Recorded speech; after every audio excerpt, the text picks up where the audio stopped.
Di video kali ini, gue akan ngebahas tentang investasi saham untuk pemula. Dan gue harap di akhir video ini kalian udah ngerti tentang apa itu saham dan gimana caranya kalian bisa investasi di saham dan konsepnya seperti apa. Jadi gue akan ajarin style investasi gue, gimana caranya gue aplikasiin value investing di dalam investasi gue. Nah, pertanyaannya pertama, mungkin apa itu sebenarnya saham? Jadi kita tahu kalau misal di dalam investasi ada berbagai macam aset kelas. Contohnya seperti yang kalian tahu ada emas, ada cash, ada obligasi, surat hutang, ada juga saham. Saham ini adalah kepemilikan dari perusahaan. Jadi kita punya bagian kecil dari sebuah perusahaan yang besar. Nah, perusahaan-perusahaan ini biasanya kita beli sahamnya adalah perusahaan yang listed atau perusahaan-perusahaan terbuka TBK. Perusahaan-perusahaan ini, kan ini perusahaan-perusahaan besar, tapi sebenarnya konsepnya sama. Mau perusahaan kecil itu juga ada saham, tapi kan kita mau beli saham publik ya, atau namanya public equity. Jadi kita beli saham perusahaan publik, perusahaan yang udah well known, yang besar, yang terdaftar di Bursa Efek Indonesia. Jadi kita beli kayak ibarat pizza small pie dari kue yang sangat amat besar. Jadi saham itu sebenarnya bukan cuma sekedar ticker ya. Kalian mungkin dengar apa itu saham, kalian langsung di otak kalian anggap lihat running trade, kalian lihat angka, ada grafik di sana. Saham itu hal yang pusing, ibaratnya kita ngomongnya kayak bahasa alien, ya kan? Kalian nggak ngerti apa itu bid, offer, tapi tenang aja. Saham itu sebenarnya sesimpel kita membeli sebuah bisnis, ya. Jadi kita beli saham sama dengan kita beli bisnis. Tapi pertanyaannya, kan video ini ngajarin tentang yuk kita investasi di saham. Tapi kenapa sih sebenarnya kita harus investasi di saham?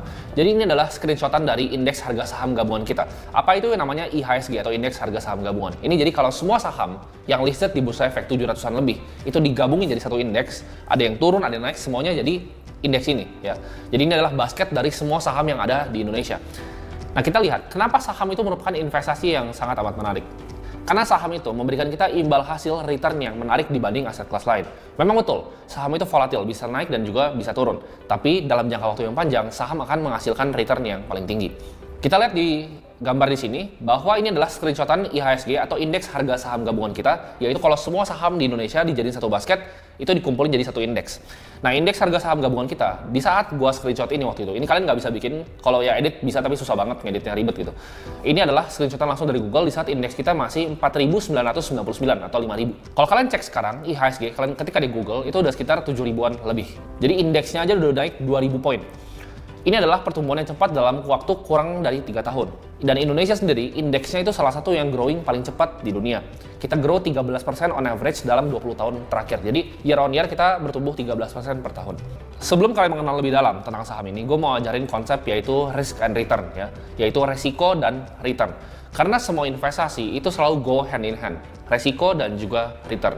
Di sini kita lihat ada beberapa macam aset kelas. Yang pertama adalah cash, ada juga misalnya money market, RDPU, ada juga misalnya kita lihat ada obligasi, ya, ada mungkin properti, ada saham, ada juga mungkin private equity dan venture capital yang resikonya lebih tinggi. Jadi makin tinggi resikonya, dia returnnya makin tinggi. Makin rendah resikonya seperti cash, yang nggak ada returnnya gitu. Obligasi rendah tapi bunganya juga kecil. Saham itu volatil, resiko lebih tinggi, tapi dalam jangka waktu yang panjang itu kan menghasilkan returnnya lebih oke. Semakin tinggi return yang mau kita capai, maka resiko akan semakin tinggi. Sebelum gue bahas tentang yang namanya compounding interest, di sini gue akan bahas tentang time value of money. Jadi banyak orang nggak mengerti tentang konsep ini. Kalau sekarang gue tanya ke kalian lebih pilih mana? Kalian pilih gue kasih uang 10 juta sekarang, atau gue kasih uang misalnya 12 juta tapi 10 tahun lagi? Jawaban yang benar adalah kalian harusnya pilih 10 juta sekarang. Karena 10 juta sekarang itu lebih berharga dibanding 12 juta 10 tahun lagi. Karena 10 jutanya bisa kita investasikan untuk menghasilkan return untuk kita. Jadi uang itu bisa bekerja untuk kita. Maka dari itu, compounding adalah komponen paling penting dalam kita investasi di saham. Karena ini konsepnya adalah bunga yang bergulung ya, atau bunga majemuk. Compounding ini Albert Einstein selalu bilang adalah keajaiban dunia ke-8. Jadi bunganya ini bergulung dari bunga yang sebelumnya. Ini seperti bola salju yang awalnya kecil, lama-lama jadi lumayan besar. Contohnya misalnya kita investasi 1 juta dengan return 10%, kita akan dapat 1 juta 100. Nah, kalau tahun depannya lagi ya 10%-nya itu bukan dari 1 juta, tapi dari 1 juta 100 tadi. Jadi 121 gitu kan. Tahun depannya 1331 dan itu akan bergulung terus, tambah besar dan tambah besar dengan return yang sama yaitu 10%. Nah, di sini gue akan coba kasih simulasi sederhana. Kayak kita misalnya bandingin antara kita investasi di saham sama kita nabung ya. Gue bilang saham itu dalam jangka waktu pendek 1-5 tahun kita nggak akan tahu mau dia naik, turun, jungkir balik, ke kiri, ke kanan gitu. Ya pastinya ke kanan ya. Tapi kita nggak ada yang tahu saham itu akan kemana. Kita nggak bisa prediksi saham itu kemana. Tapi over 5 tahun, 10 tahun, kita tahu bahwa saham perusahaan yang bagus itu pasti akan naik. Yang fundamentalnya baik itu pasti akan naik. Oke, simpel aja, kita beli indeksnya aja, itu pasti ujung-ujungnya akan naik. Di sini gua akan contohin antara menabung dan juga investasi. Kita nabung doang nih, nabung 1 juta ya selama 20 tahun.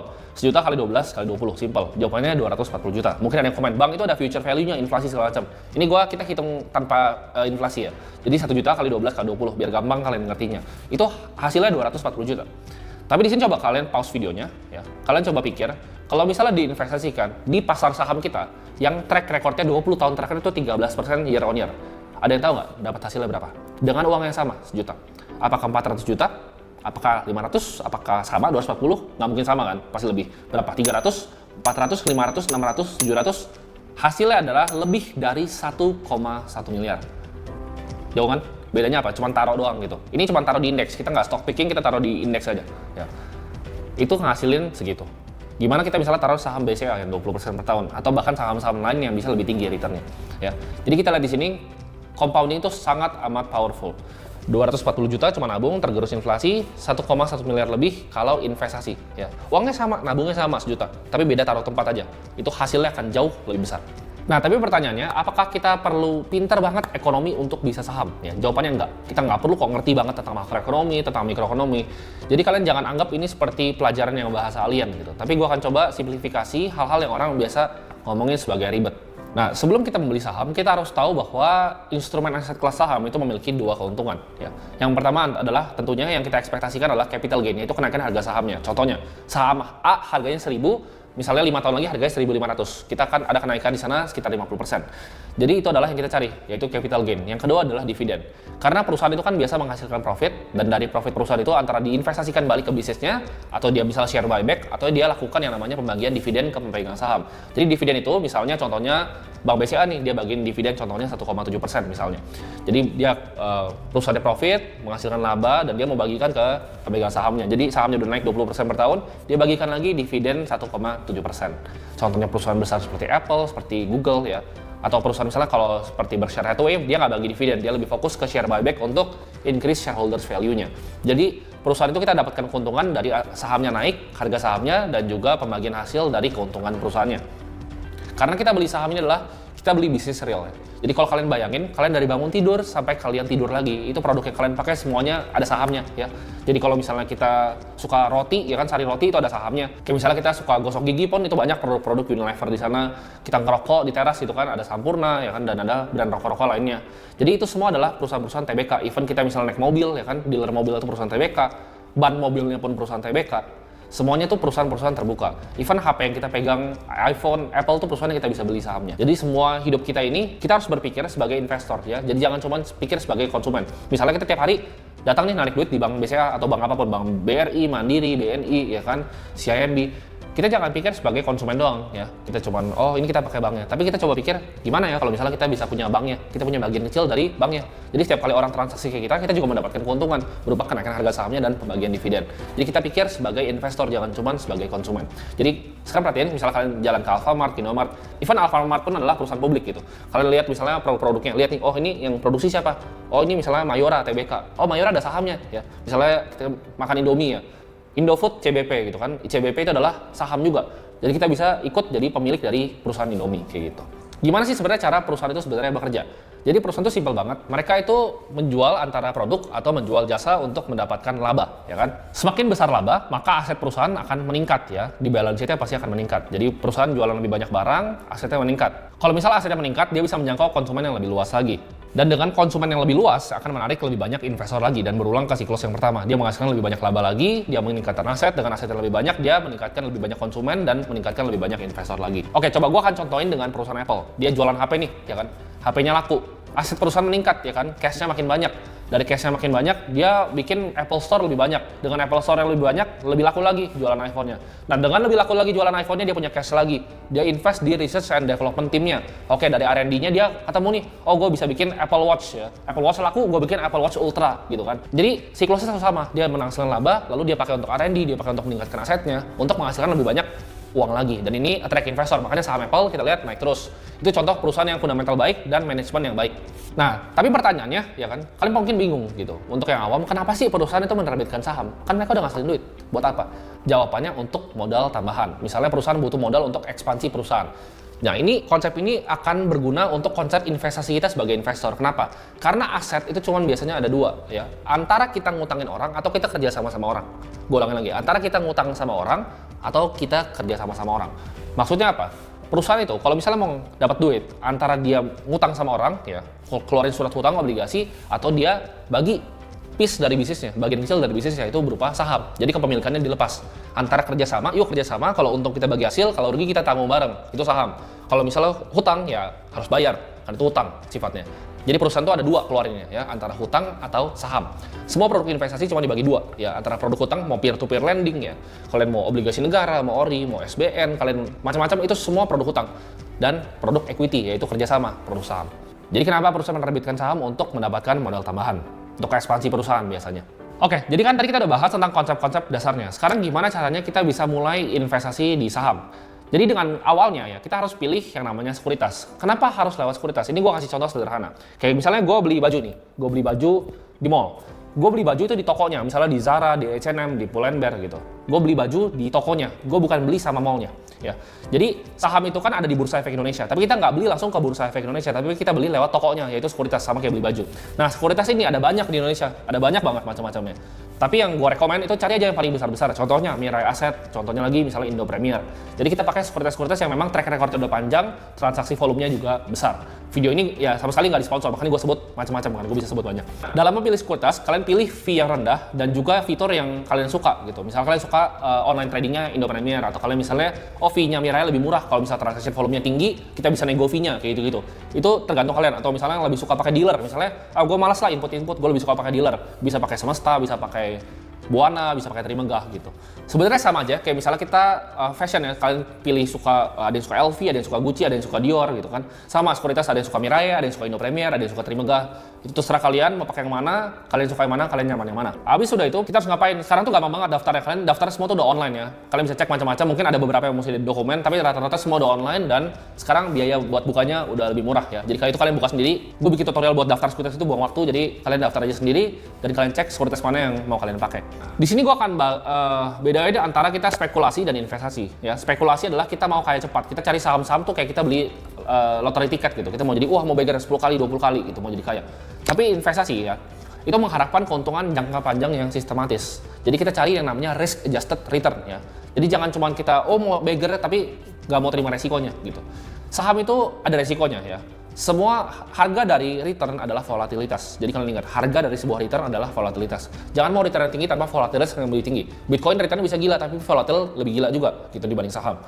Saham yang misalnya big cap kayak BCA mungkin nggak terlalu volatil ya kan, kecil-kecil tapi naiknya konsisten. Tapi ada saham-saham yang kecil yang bisa naik itu kebanting gitu. Kayak Bumi kan, kebanting ke Gocap, naik lagi ke 180. Jadi itu tergantung kalian masing-masing, suka style yang mana. Tapi jangan jadi spekulator, tapi kita jadi sebuah investor. Di sini gue akan jelasin konsep yang Benjamin Graham, gurunya Buffett, bilang adalah Mr. Market. Jadi dilihat pasar saham atau market saham itu sebagai orang. Yaitu Mr. Market adalah orang yang nyebelin dan sangat kemudian. Dia selalu swing antara panik dan juga greedy-nya orang. Jadi orang serakah sama panik tuh dimain-mainin terus sama dia. Maksudnya apa? Dia tuh, gue kasih analogi seperti agen properti. Misalnya kalian punya rumah nih, harganya 1 miliar. Kita kan tahu saham itu memiliki nilai dasar dan nilai intrinsik. Maksudnya apa? Misalnya kita punya rumah 1 miliar. Tapi kita tahu misalnya 20 tahun lagi rumah itu biasanya naik. Mungkin 2 miliar nih, tapi itu 20 tahun lagi gitu. Tapi Mr. Market ini seperti agen properti yang agak gila. Jadi dia datang nih ke rumah lu yang 1 miliar tadi, dia tawarin, oh rumah lu harganya 700 juta bro. Lu akan bilang, ngapain? Gue jual 700 juta, ya kan? Orang harganya 1 miliar, besok dia datang nih. Kemarin bilang 700, besok dia bilang, rumah lu 1,1 miliar bro. Lu bakal bilang, orang gue baru pindah rumah, ngapain gue jual ke lu cuma untung 100 juta. Besok dia datang lagi bilang, oh rumah lu kayaknya ini 400 juta. Besok dia datang lagi, rumah lu 600. Besok dia datang lagi, rumah lu kayaknya 1,3 miliar. Kalian ngerti kan konsepnya? Sama kayak saham. Jadi saham itu kan misalnya harganya 1000 gitu. Besok dia bisa bilang, oh harganya 900. Besok Mr. Market bilang harga saham lu 1300. Tapi kalau misalnya tuh agen datang bilang, gue beli deh rumah lu harganya 5M. Ya lu pasti lu jual lah gitu. Sama kayak saham, kalau misalnya dikasih sama Mr. Market tinggi ya udah jual gitu. Jadi kita nggak usah keras kepala. Tapi intinya sama ya. Jadi saham itu adalah sebuah bisnis dan Mr. Market ini adalah agen properti yang nawarin terus bisnis lo harganya berapa. Kan gue bilang tadi, Mr. Market itu adalah dia selalu swing antara pendulum, antara fear dan greed-nya manusia. Ya, jadi gue akan kasih contoh di sini. Ini adalah contoh real. Kalian lihat di screenshot-nya itu adalah tanggal 2 November. Ini saham Bang Benny November 2 ya, ini screenshotannya dari kelas lama gue, mungkin udah ada yang pernah ikut, udah ada yang pernah cuan dari saham ini, kalian coba komen waktu gue bikin slide ini. Jadi ini screenshotan dari Google dan menurut gue ini nggak bisa diedit ya, jadi ini contoh real, waktu itu sahamnya harganya 4.660, harganya 4.660, kita lihat grafiknya itu turunnya dalam ya kan, turunnya jauh ke dalam. Apa yang orang pikir waktu 4.660 ini? Orang bakal mikir kayak, aduh gila ini orang jualan loh, itu lihat tuh atasnya hampir 10.000. Dia hampir dari 10.000 turun ke 4.660. Jadi rumahnya 10.000 ya kan, dia turun ke 4.660. Wah, orang udah kayak, ini mah turun terus, ini mah 3.000, 2.000 kali ini kan. Ini wah udah kiamat nih 2.000. Tapi apa yang gue lakuin? Gue beli banyak waktu itu. Gue beli banyak di harga 4.660. Dan sekarang kalian cek aja berapa harganya, 9.000. Jadi dia akan selalu swing. Jadi kalau orang udah mulai takut nih, kalian beli sahamnya. Ya. Quotes dari Warren Buffett artinya ini, be fearful when others are greedy. Kalau orang lagi greedy, 10.000 takut gitu. Orang malah lihat saham naik malah mau dikejar gitu kan. Kalau gue sukanya lihat saham yang turun, saham-saham yang diskon. Ya, jadi kita cari saham-saham yang diskon. Pasar saham kasih kita diskon. Ya. Ini ibarat beli mobil Ferrari harga cuma Mercy, jadi murah, 4.660. Ya gue sikat aja gitu. Dia turun 3.000, gue sikat lagi. Karena gue tahu nilai intrinsiknya di 9.000. Seperti hari ini udah tercapai. Jadi konsep dari investasi saham itu nggak susah. Tapi kita cari saham-saham yang diskon. Jadi kita jadi greedy di saat orang-orang itu pada takut. Nah, ini adalah konsep utama dari semua investasi gue, yaitu value investing. Ya, jadi kita lihat di sini ada dua, ya, ada benang hitam dan juga benang merah. Dari benang hitam ini adalah harga Mr. Market, ya dikasih 900, 600, 900, 1800. Tapi ada benang merahnya, yang kayak dari 1000 akhirnya ke 2000. Setiap kali dia turun di bawah benang merahnya, kita beli. Kalau naik ke atas tinggi, ya jual. Simpel kan? Turun ke bawah dari nilai intrinsiknya, beli. Asal gapnya gede, kita beli. Kalau misalnya gapnya nggak terlalu gede, itu namanya margin of safety, nanti gue akan jelasin di belakang. Tapi intinya kalau dia turunnya dalam, kita beli. Kalau dia naiknya tinggi, lepas. Ya. Jadi jangan pas dia naik tinggi, kita beli. Itu yang bikin orang semua nyangkut. Wah, kok gue beli saham ini nyangkut? Kenapa? Karena lu beli pas Mr. Market lagi kasih lo orang-orang greedy. Bumi pas gocap lu nggak mau beli. Tapi bumi 180, apa masuk ya? Salim masuk dia mau ke 300. Orang tuh selalu kayak gitu ya. Ini udah berkali-kali kejadian. Arto gue masuk harga goceng gitu. Arto 5.000 gue masuk. Orang apa beli nih sampai 18.000. Sekarang turun lagi kan ke 5.000. Kalau kalian punya tesis yang sama silahkan beli gitu. Gue selalu masuk di saham di saat orang-orang nggak ngelirik. Contoh, gue beli saham ESA. Gue beli saham ESA tuh harganya 290. Orang nggak ada yang mau lirik, nggak ada yang mau peduli blue ammonia itu apa. Orang pada takut waktu itu. Wah ini kayaknya jeleknya sampai ke 100 paling. Terbang ke 1.000. Di 1.000 orang pada beli, ya kan? Sekuritas Credit Suisse mulai bilang, ESA 1.300. Wah malah pada beli lagi. Beli itu di saat orang-orang nggak beli, ya. Jadi jangan beli saham yang rame. Kalian nggak akan cuan dari beli saham yang rame. Bisa, tapi kalian ngikut-ngikut scalping kalau gitu. Tapi kalau kalian mau cara style kayak gue, buy and hold lama, cuannya gede, ya, cuannya lebar, kayak Warren Buffett stylenya kayak gini mainnya. Jadi beli di saat saham-sahamnya justru diskon.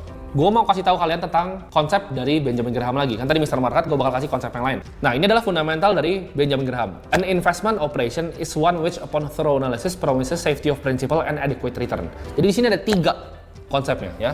Wah mungkin apa tuh bahasanya, bahasa Inggris nggak jelas. An investment operation is one which upon thorough analysis. Analisa secara menyeluruh artinya. Ya. Bukan analisa, oh ini kayaknya sahamnya, ini kan technical di sini, support di sini, beli sini. Itu bukan investment approach. Ya. Investment approach itu kita apa? Kita lihat background dari bisnisnya apa. Kita lihat manajemennya siapa. Siapa sih behind manajemennya? Siapa sih yang running perusahaannya? Perusahaan ini ngasihin labanya gimana? Dari produknya, dari misalnya iPhone dia jual berapa? Berapa billion dollar dia jual dari iPhone? Persenannya berapa? Oh 40%. Oh sisanya dari berapa? Apple Watch berapa persen? Sisanya ada apa lagi? Ada AirPods. Wah AirPods ternyata laku juga ya. Ada apa lagi? Apple Services. Oh gede ya, 17 billion dollar Apple Services. CEO-nya siapa? Tim Cook. Siapa lagi manajemennya? Oh ini manajemennya kompeten, udah lama ngikut Steve Jobs dari dulu. Itu hal yang kita ikutin ya. Misalnya BCA, oke, net interest marginnya BCA berapa? Kita lihat yang jalanin siapa? Pak Yahya dan Bu Vera. Manajemennya apakah jujur, kompeten, dan berkualitas? Hal-hal seperti itu adalah thorough analysis. Gue suka kasih analogi ini. Lu kalau mau beli kulkas di rumah lu analisa nggak kulkasnya? Oh iya ini speknya kayak gini. Tapi kalau ditanya saham nih, gue sering nih ketemu orang, kok ini saham BRI bagus nggak? Gue tanya, direktur utamanya tahu nggak siapa? Nggak tahu. NPL-nya berapa, non-performing loan-nya? Nggak tahu berapa. Terus buat apa? Lu beli apa? Gitu. Kalau lu beli TV, beli kulkas, lu analisa, oh ini kulkasnya kayak gini, wattnya sekian. Tapi lu beli saham gitu kan, investasi gitu. Lu cuma tahu tikernya doang, lu tahu cuma angka-angka nggak jelasnya doang. Tapi lu nggak tahu bisnisnya seperti apa. Itu udah ngelanggar aturan pertamanya, analisa secara menyeluruh. Yang kedua, safety of principal. Yaitu keamanan dari modal kita. Karena rule pertama dari Warren Buffett adalah jangan hilang duit. Rule kedua jangan lupa rule nomor 1. Jadi jangan sampai hilang duit. Ngapain? Gue tanya sekarang. Kita investasi kan, orang bilangnya untuk ngalahin inflasi. Kayak gue bilang tadi, untuk compounding. Ya, lu punya uang 1 juta nih, lu investasi malah boncos. Gue mendingan kena inflasi, bos. Inflasi cuma 4%. Lu boncos 50%, kan? Beli saham gorengan boncos 50%. Nggak usah investasi, sekalian pegang cash aja gitu. Ingat, jangan hilang uang. Kan biasa diajarin tuh, weh kita disiplin cut loss, ya kan? Itu buat brokernya, bikin broker jadi kaya. Investasi ya jangan rugi, ya jangan hilang duit. Kita analisis secara mendalam, kita beli saham-saham yang kita yakin. Nextnya apa? Adequate return. Kalian perhatiin kan, adequate return itu bahasa Indonesianya apa? Return yang cukup. Ya unik nggak? Return yang cukup. Dia nggak bilang return yang luar biasa, return multi-bagger, return 200%, 2000%. Ya kan? Return yang cukup. Kenapa? Karena Benjamin Graham ngerti compounding. Warren Buffett seumur hidup itu cuma 20%, tapi panjang, ya, waktunya panjang dan konsisten. Kita nggak apa-apa 100% per tahun, 13%, 15%, it's good enough, gitu. Beli BCA 20% tidur, Apple 25% year on year tinggal tidur, nggak pusing beli saham, ya. Jadi adequate return, thorough analysis. Yang kedua, safety of principle, amanin modal. Yang ketiga adalah return yang cukup, bukan return gila. Jangan cari return tinggi untuk resikoin modal kita. Nah, ini adalah konsep yang paling penting nih dari Benjamin Graham, yaitu margin of safety.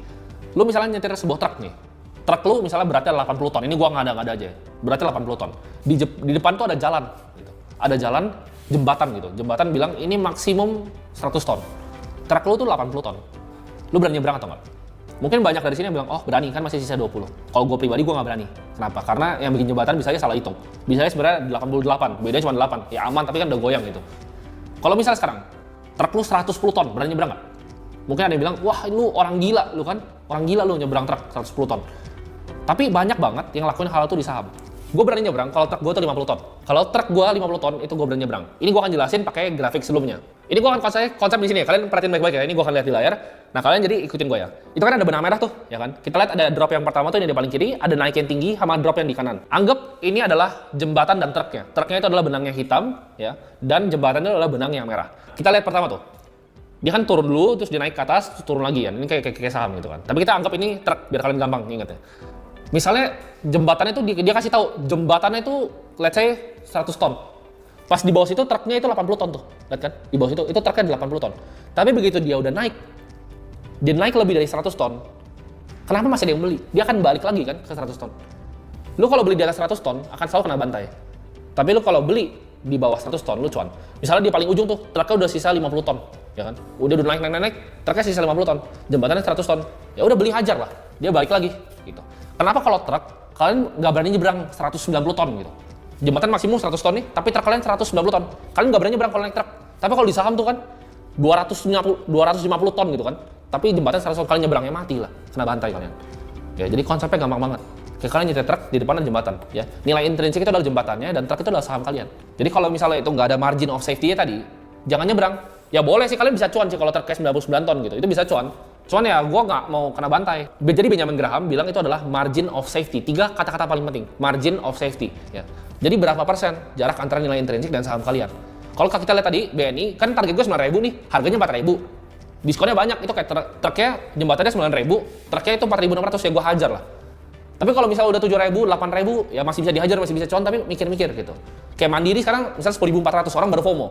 Tapi kalian lihat research-nya di Ternak Uang, gue udah bilang dari harga berapa gitu Bang Mandiri. ESA gue masuk 200, target gue ya 600 gitu. Tapi dikasih sama Mr. Market, alhamdulillah gitu kan 1.000 lebih. Bagger berapa kali. Jadi intinya apa? Kita cari truk-truk yang di bawah dari jembatannya, simple. Gimana caranya kalian bisa analisa? Yang pertama adalah kita ngerti, pahamin cara baca laporan keuangan gimana. Nah ini mungkin gue akan bikinin video yang berbeda. Kalau video ini rame, gue bakal bikinin video yang berbeda. Gimana caranya kita bisa baca laporan keuangan. Tapi simpelnya adalah laporan keuangan terdiri dari 3 ya. Yang pertama adalah balance sheet-nya, income statement, dan juga cash flow statement. Kalian harus ngerti nih, kenapa ini saling berhubungan. 3 statement sini, 3 statement ini. Balance sheet itu kita kayak ngecek, oh perusahaan ini peredaran darahnya bagus nggak kalau misalnya dokter gitu. Kita cek, oh utangnya sehat nggak terhadap cash-nya. Income statement, dapat duitnya dari mana ya? Apakah operational profit-nya dia, apakah secara operasional dia menghasilkan profit atau enggak? Ya, dan cash flow statement-nya. Jadi kita harus ngerti kenapa ini saling bergabung. Itu mungkin terlalu panjang kalau dijelasin di video ini, gua akan jelasin di video selanjutnya kalau misalnya video ini rame. Dan pelajarin sektor yang kalian ingin investasi, ya. Kalau kalian mau investasi di perbankan, ngerti tentang perbankan. Kalian mau investasi di consumer goods, ngerti di consumer goods. Dia jualannya apa? Kalau perbankan jelas ya, pinjam dari orang dan dia bungain gitu. Dia pinjam dari orang dengan bunga yang lebih rendah, dia bungain dengan bunga yang lebih tinggi. Sisanya adalah NIM namanya, net interest margin. Jadi kalian ngerti industri yang kalian kerjain itu apa? Gimana caranya valuasi perusahaan batubara? Gimana caranya valuasi perusahaan consumer goods? Pasti beda. Perusahaan energi sama perusahaan yang jualan Indomie itu pasti beda cara valuasinya. Karena satu berdasarkan harga komoditas, satu itu berdasarkan harga produk dia. Jadi pasti beda. Jadi pertanyaannya di sini, kalian tuh lebih pilih mana? Diajarin kayak gini untuk ngerti konsepnya dan bisa pilih saham sendiri, atau kalian mau cuman ya ikut-ikutan orang gitu, ikut-ikutan teman bilang di mobil, oh saham A bagus, ikut beli gitu. Jangan kayak gitu ya. Jadi ingat, beli saham kayak lu beli kulkas, lu analisa secara dalam. Ini kan konsepnya sederhana ya. Ini kan konsepnya sederhana, kita ngerti mindsetnya gimana cara investasi. Buat yang mau belajar lebih dalam, kalian bisa cek di Ternak Keuangan aja, itu lengkap di sana. Laporan keuangan, semua bikin Excel modeling, valuasi, cari intrinsic value-nya, mau pakai dividen discount model, pakai discount cash flow, itu semua lengkap di sana ada. Jadi kalian bisa belajar secara lengkap di sana, obligasi valuasinya gimana, saham valuasinya gimana. Jadi semoga video kali ini bermanfaat untuk kembangin mindset kalian tentang saham. Jadi beli saham tuh nggak cuma lihat ticker, lihat chart, tapi kita lihat sebagai bisnis yang kita bisa beli ya. Sampai jumpa di video selanjutnya. Thank you semuanya.